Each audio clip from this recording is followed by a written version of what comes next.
चाहिँ पर्क छ हैन, यो चाहिँ धामै राखेर पकाउने।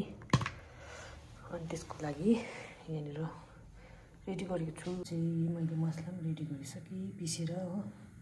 अन्त मेरो पर्कको रेसिपी सेयर गर्दैछु हैन आज म कसरी बनाउँछु भनेर तेल हालिरहेको छु हैन।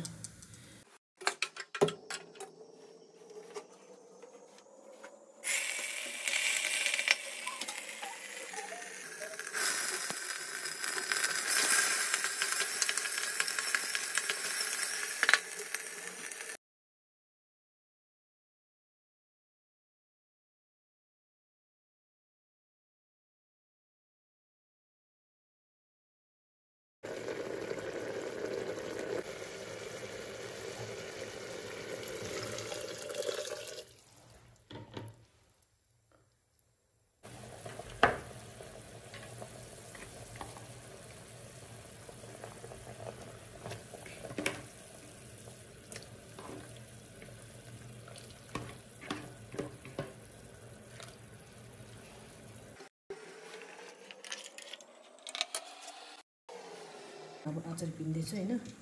मेरो यो मुनिको चाहिँ बिग्रियो है, यसको अचार पिस्ने। अनि यहाँनिर पेलामै यसो गर्दैछु हैन, यो चाहिँ डल्लै पिस्ने है। यसको बादमा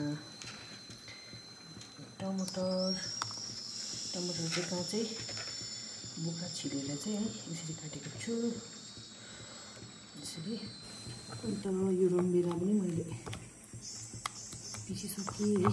त्यसको बादमा चाहिँ यो धनिया चाहिँ यो चाहिँ मेरै बारीमा क्यारेटको फलाएको हैन। यसलाई चाहिँ यसरी हातले फुटाएर यो चाहिँ कलिलो पनि खानुहुन्छ हैन, यो हाले। अनि यसलाई चाहिँ अलिकति ग्यास खोलिदिने है।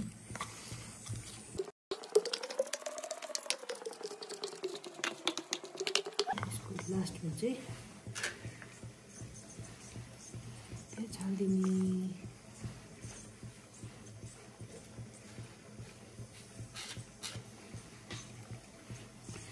मलाई चाहिँ मेन खालको चाहिँ मन पर्दैन है चटनी चाहिँ, अन्त अलिक यहाँ चेन्ज गरेको है।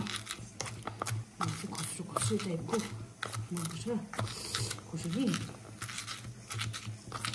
अलिअलि मात्रै यसको यसरी। सो अहिले भने चाहिँ मेरो अचार पनि रेडी भयो।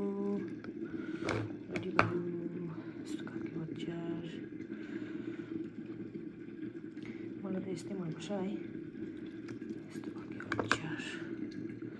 अहिले भने चाहिँ रेडी भयो मेरो पर्क ग्रेभी है। यस्तो भएको छ। एउटा चाहिँ डल्लै हालेको थिएँ होइन, यस्तै यम्मी यति नै थियो। यसरी पकायो भने चाहिँ होइन तेलहरू चाहिँ निस्किँदैन त्यस्तो है। ग्रेभी पनि एकदमै दामी हुन्छ, यस्तो खालके तेल चाहिँ निस्किँदैन है। म चाहिँ यसरी पकाउँछु। ओके।